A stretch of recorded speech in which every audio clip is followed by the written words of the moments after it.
I am so excited to introduce Nutrilite. This company has been around for 80 plus years.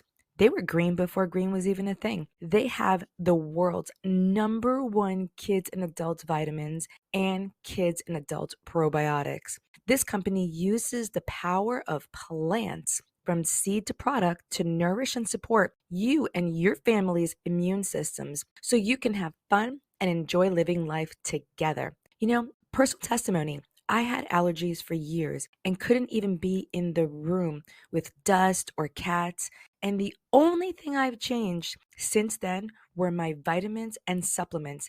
They truly cleaned out my system. And now I have 3 cats. Don't spend another penny on low quality vitamins that invest more in advertisement than the product. Arm yourself with Nutrilite vitamins and probiotics, and they have so many more things that will keep you and your family happy and healthy. Also, you can earn points towards cash with every purchase, and with purchases over $99, there's free shipping. Stop losing sleep and time with your family and get back to life with Nutrilite.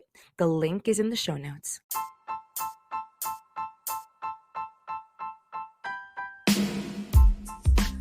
Welcome back to the Homeschool Advantage podcast.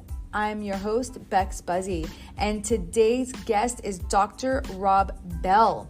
He is the founder and Chief Scientist of Experimentary. He got his start with CSIRO Education team and then went on to host a Channel 10 science show scope for over 11 years. Dr. Rob developed a great knack for making science accessible, interesting, engaging, and relevant. He wanted to make sure that parents were able to do this and have lots of hands-on science. So there are a range of levels within the Experimentary website. The content is designed for elementary up to middle school age children, but the open-ended inquiries can be taken as far as the child likes.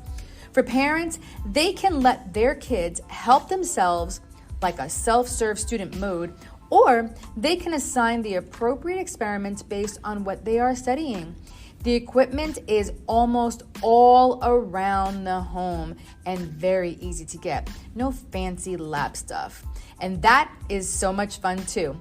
So in this episode, we talk about how Dr. Rob discovered that there are a lot of families who homeschool in Australia.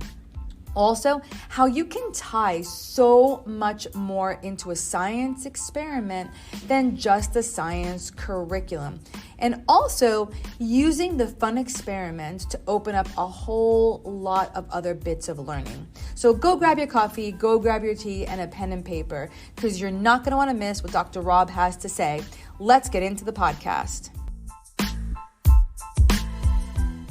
Today, we have Dr. Rob Bell, CEO and founder of Experimentary.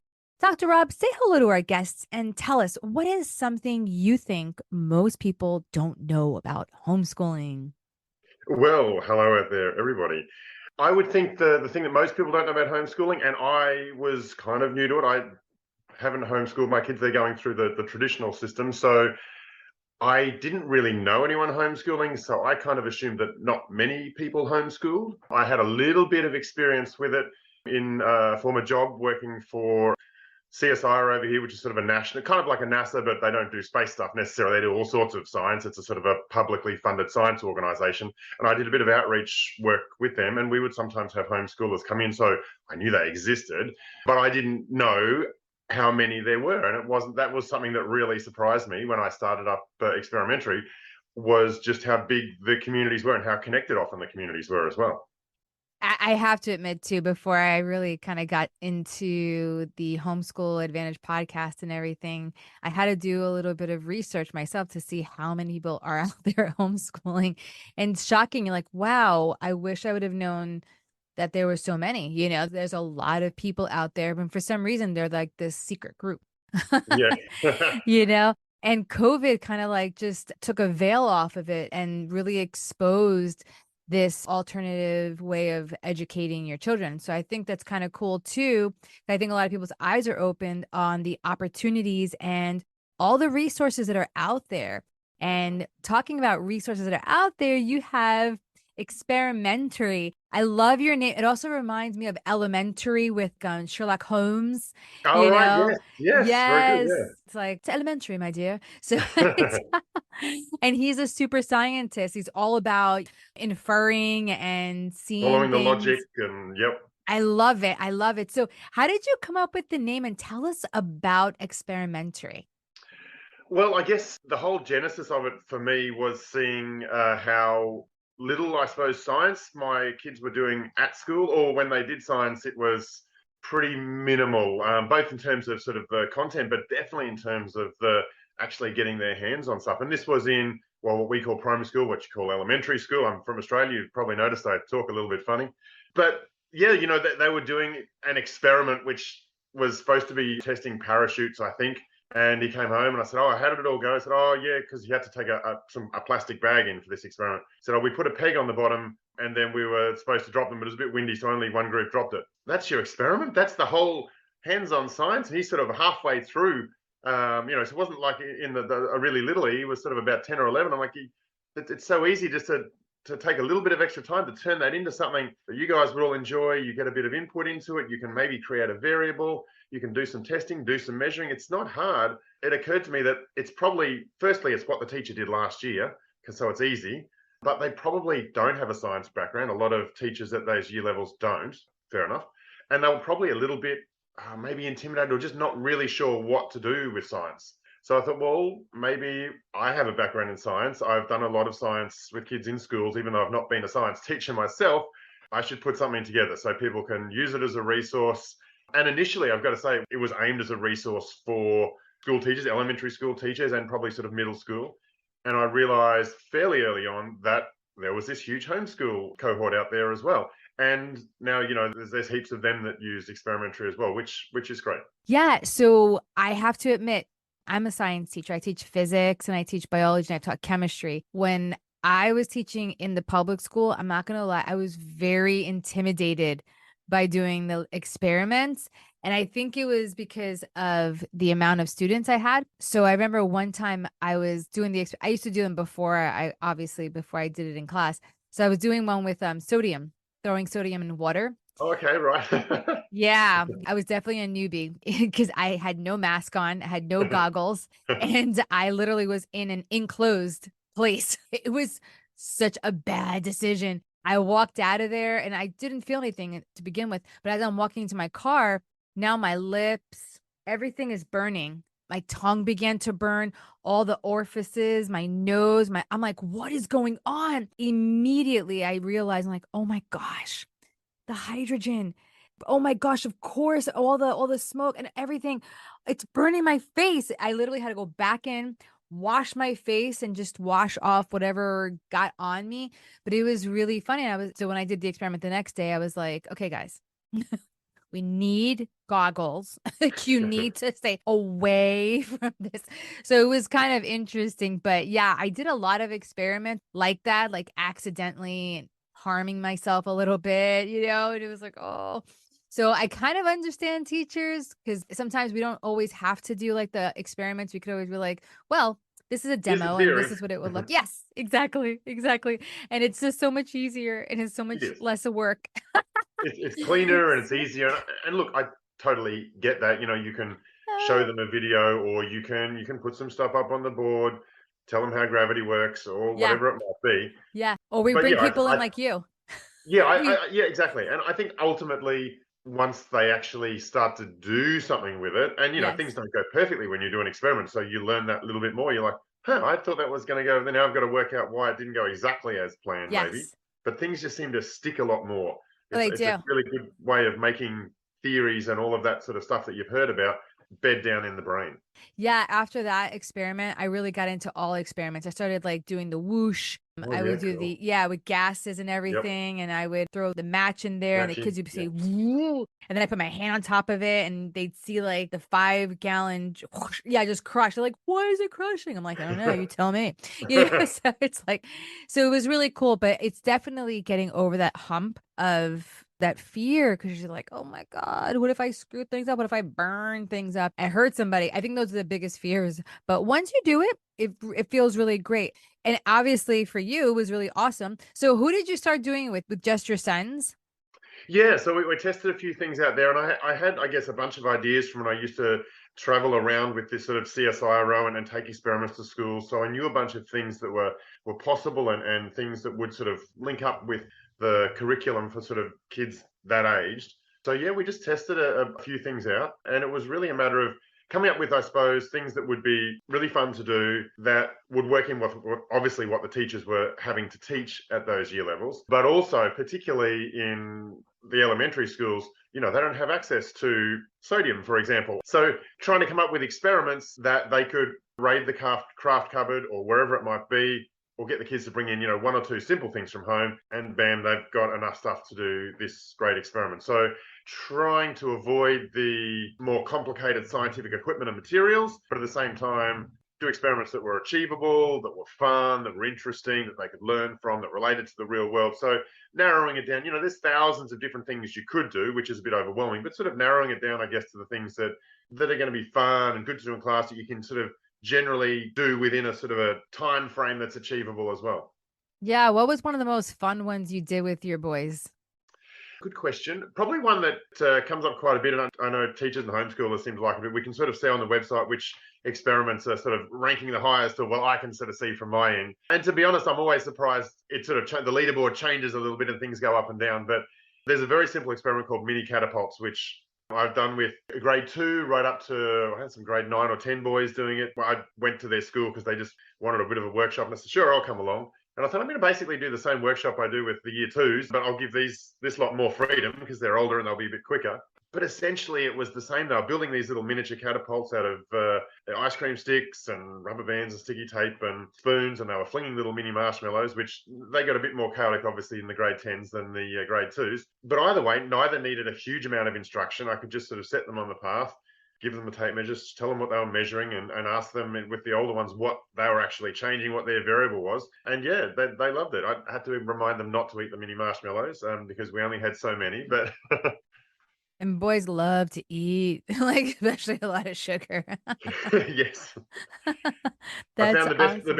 the best way was just to tell them that these mini marshmallows were recycled from the last group that did this, and that put most of them off eating them. I wouldn't say put all of them off, but it I puts was, most of them off. I was gonna say there's definitely something like, all right, no big deal. I'll eat it anyway. Yeah, sure. It's still a marshmallow. I'm eating it. I bet I'm surprised one of them didn't say, well, can we just roast it and get the bacteria off? Well, I would have given them full marks for their scientific endeavor.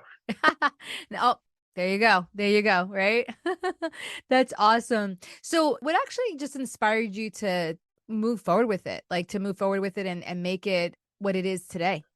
Look, I think at the time when all of this sort of started, I was actually making a TV show that was aimed at kids, I guess, a science TV show. And whilst I was really loving doing that, I'd sort of been doing it for 10 years. And I think I'd got to the point of like, well, this is really fun, but I'm looking for whatever comes next. And this sort of popped up, and I thought, oh, I reckon I should go ahead and do this. And by that stage, I had a few contacts with people who could help me make the videos so that they would sort of look and sound pretty good.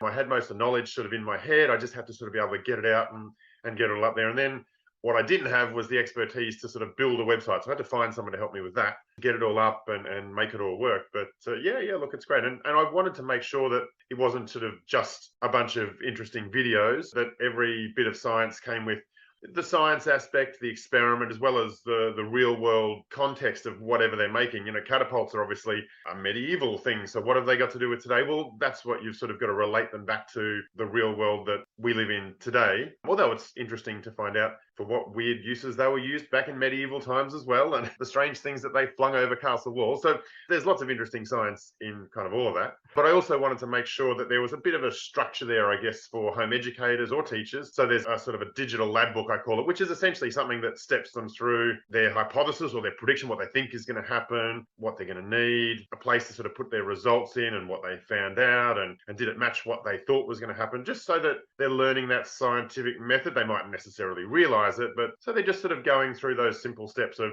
conducting an experiment. That's really cool. When I was hearing you talk about the catapult, I actually went into my little brain bank and I was thinking, wow, we just finished learning on trajectory and how things move projectiles because we were learning on soccer. So I teach physics. Okay. Yep. Yeah, so I was teaching the kick, when they kick and the projectile. So I kind of brought those two together. And that's what I was thinking when I heard you say, oh, projectile. I was like, oh, that's so cool. But you have it on a sling, which is still really cool at the same time. You can bring it from medieval all the way to sports. So that's and always... you can get them to adjust the angle of launch. And what is the ideal angle of launch if you want it to go the furthest, or if you need it to go the highest, or are you knocking down a castle wall, or you're trying to fling a dead cow over the castle wall so everyone inside gets the plague? What are we trying to achieve here? Yeah, it's been so much fun teaching them like the forces in motion and everything. So I personally, I'm a science geek, so all this to me is a lot of fun, and I so understand it. But for those of us who don't really have like the science background, how would they be able to help their kids do the experiments and work the lessons and everything? Is there a guide for the parents? Yeah, look, it's pretty intuitive, I suppose, from that point of view. It is all hands on the material that's on there. And certainly all of the experiments, I kind of have, I guess, divided into activities and experiments. And I make the distinction. I know a lot of people call anything to do with science an experiment. And I would make the distinction where an experiment is something that you sort of plan out a little bit more. You have a variable or something that you change a little bit. So if it's a catapult, you might change the angle of launch, and then that's something you're changing, and then you're measuring something, which might be the distance or the height that it goes. So that's more of an experiment. But there's a bunch of science activities on there as well, which are just sort of one video wonders. And it might be as simple as something like making slime and the science behind slime. But at the end, I always try and encourage them, you can turn this into an experiment. Try adding different amounts of this or different amounts of that. Try it with hot water, try it with cold water. Try all these things, and then you've got to work out what you measure. Well, there's another video telling you how you can actually measure the viscosity of slime. So check that out if you're interested as well. So I think it's pretty easy for parents in that they can just sort of go, hey, you can either have them as a set and forget student where they sort out whatever that they're interested in, or you can sort of say, look, we're really learning about motion and force at the moment, so let's go for one of these ones here. And then they can just sort of watch the videos. There's 3 videos, one that introduced it all to them, one that tells them what to do in terms of what to build and how to do it. They might want to watch that a couple of times. But, I've walked into a year 2 class and I put the materials down on the front desk. The teacher had already divided them up into groups of 3. This was sort of when I was testing to see if it would work. And I said, look, I know I'm here, but I'm just going to play the videos because I want to make sure you can do it just by watching the videos as if I'm not here. So I just played the first couple of videos and then we just watched them go. And my daughter was in the class. The teacher was happy just to see what happened. And yeah, it was amazing. They in their groups of 3s, they came up and they grabbed the things they needed and they went about. And after that, it was really for the teacher or the parent, it's just a matter of checking in every now and then, or if they need help, we go, well, yep, you've put the sticky tape all around that. Do you think that's going to launch anything anymore? Right, okay. Check the video again. Oh, that just goes at that end. Okay, yep, no worries. But it's pretty easy to manage after that because pretty much once they've got the stuff they need, which is generally not very exotic, they can get through it themselves. That's really cool. So when there are kids with like maybe learning challenges, they have the opportunity to stop and pause the video to go at their own pace. Yeah, I try and break it down fairly simply in the video, but absolutely. And there's always a little recap at the end. So just in case you missed it, this is sort of the basic steps. But yeah, I would certainly think for younger children, they'd probably want to watch the how-to video a couple of times. And then they go, right, got it. It's in my head and I can go from there. But the experiments are very often at different levels of complexity, depending on the capability of the child as well. Right from the sort of what I call a basic level, which is pretty much like a recipe, just do as I do, measure what I measure, right through to introducing variables, and then sort of the advanced level where they're really helping to plan the experiment. So I will show them the basic experiment and then say, much like with the grade 10 boys I had with the mini catapults, I say, now it's up to you to choose a variable. You might want to change the size, the stick size, the number of ice cream sticks in your wedge there. You might want to change the actual projectile. You know, there's mini marshmallows here, but I get ping pong balls and I get fluffy balls and balls of aluminium. It's up to you. You're planning the experiment now. So sort of giving them a little bit more ownership of it to come up with the experiment on the sort of skeleton you give them. So, what type of science do you teach? Do you teach just physical science or? No, so all over the place. So yeah, everything from, look, the hardest one is probably sort of earth and space type stuff, because obviously we're sort of down here.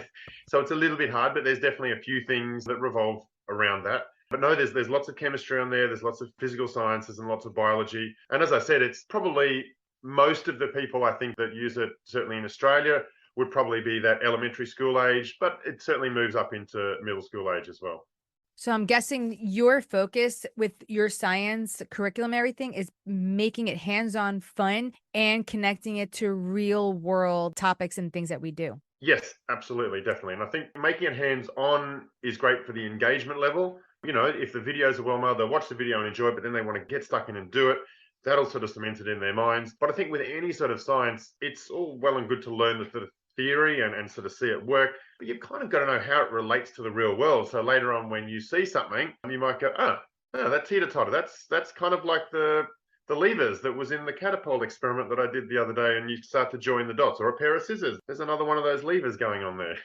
I love how you make those connections to just normal things that we do, like playground, fun, just things that we have every single day to keep kids learning. We're lifelong learners. And I really sometimes think that we might have it a little wrong by just sending them into a school building, because we can do learning everywhere, like everywhere and anywhere, and everything has an opportunity to learn, right? Absolutely. I look at a mirror and I can think, like, how was that mirror made? When was the first mirror made? What are the properties of the mirror? How do all these things that work out history, math, mechanics, engineering, the physics, the biology, all of it works out together. And I think sometimes I'm talking about we mean like a teacher in public school. Sometimes the structure of it, you go to math class, you go to science class. Yeah, you go to history class. Crossing those curricular and things over. Yes, definitely. I think that's what's really important, is in the real world, science doesn't live in little silos of chemistry and biology and physics and geology and all that. It's all kind of everywhere and joined together. Yeah, it is. It is. So what's the call to action? Where would they be able to get your resources, register for your classes? Do you have any free trials, anything that they can get their hands on and just start tinkering? Having a look, yeah, absolutely. I would say just head to experimentary.com or experimentary.com.au. I'm pretty sure both work. And there's a 90-second video on the homepage that gives them a really good introduction. You can kind of see bits of it in progress and how it works. And yeah, if they want to have a look inside it all and see what all the content's about and actually try it out, they can have a 7-day free trial to sort of see what it's all about and how it all works, and just have a look at it all and give it a go. That's awesome. I will put your links in your show notes for your episode. So Awesome. All they'll have to do is click and go. Perfect. Awesome. So it's been really awesome talking to you, Dr. Rob. What is one big takeaway you would like to leave families today from our conversation? I would say don't be scared by doing the science. Basically, there's always something that for almost every subject, there'll be something that you can do, and you'll find that in 90% of the cases, kids really enjoy the doing part.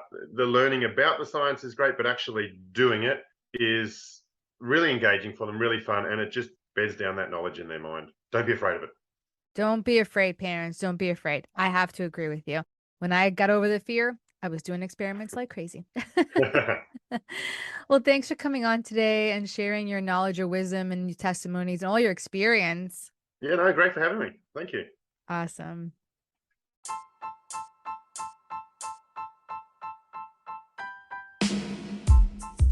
If you love the conversations we're having here on the Homeschool Advantage podcast, follow or subscribe our podcast to stay in the loop and never miss this amazing content. And please highly consider taking a minute to leave a positive rating and review to help others like you discover this show. See you next time.